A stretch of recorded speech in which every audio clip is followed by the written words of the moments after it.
CoinRoutes chairman Dave Weisberger. The Bitcoin ETFs have been the most successful launch in decades. So let's just hear what he says. If you rewind the tape to early January, before the Bitcoin ETFs launched, the most aggressive predictions for the kind of investor interest we would get was somewhere between 10 and 15 billion in the first 6 months. In fact, the average is probably about 15 billion for the entire year of 2024. We are way past that. The Bitcoin ETF is now just undeniably the most successful ETF launch in decades. And it wasn't just one. There are multiple Bitcoin ETFs that would have made into the top 5 list over the last decade or so. And that's really a big thing. That shows you just how much untapped demand there is, how many people actually believe in the narrative of Bitcoin as a store of value. But as the knife salesman would say, there's more, David. The fact is that we still haven't even seen the most of the professional RIAs and FAs be able to allocate Bitcoin on behalf of their larger clients, because the systems have not allowed that yet. That is just kind of starting now, and we expect it to accelerate in the back half of the year.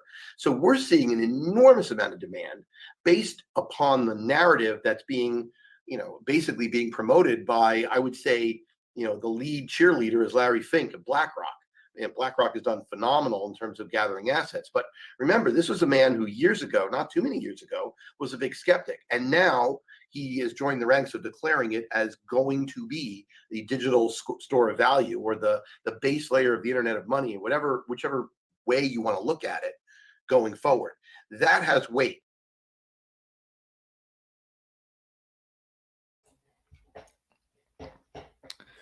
Okay, so he said 10 or 50 million there. I said 5 billion. I said 5.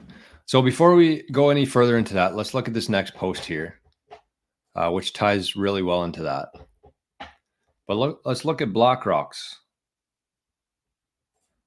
Let's look at what BlackRock currently has that they announced of how much Bitcoin they're holding right now.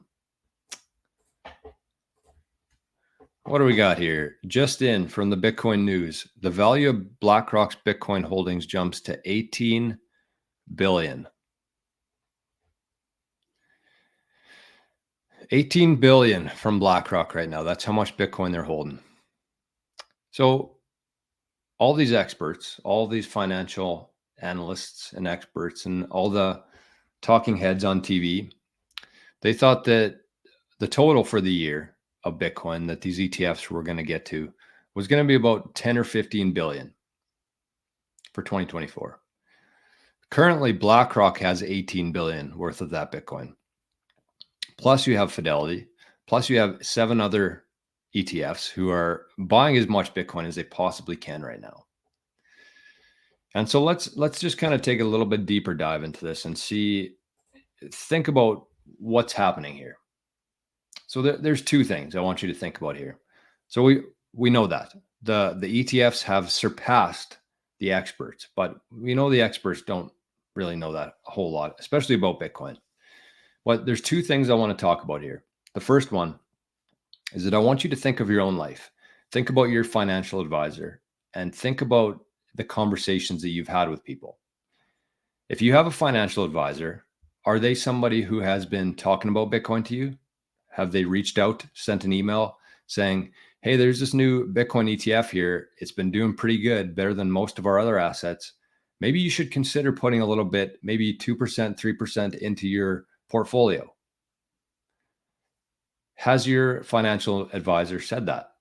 Have any of your friends talked about their financial advisors saying that to them? I highly doubt it. So there's a shitload of investment that's already flowed into Bitcoin. And I don't think we've even scratched the surface in terms of how much is still going to come. So that's one aspect of it. And the other part is that think about where we are right now in the Bitcoin cycle. And with BlackRock, and all these other companies who are buying as much Bitcoin as they possibly can, the majority of that Bitcoin is actually flowed out of Grayscale. So that's why we've seen so much come into Bitcoin. So many of these ETFs buying up the Bitcoin without really seeing too much of a price movement yet.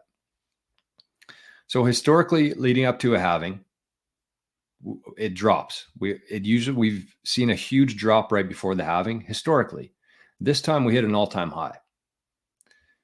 The majority of people in the investment world, I would say 99% of financial advisors haven't had a conversation with their clients about Bitcoin.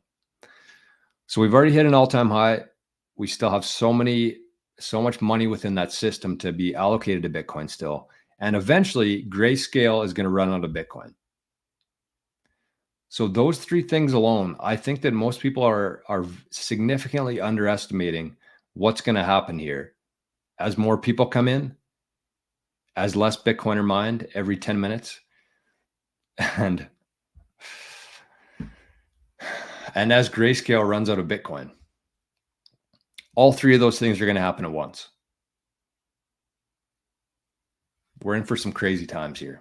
We're in for some very, very crazy times here. It's exciting though.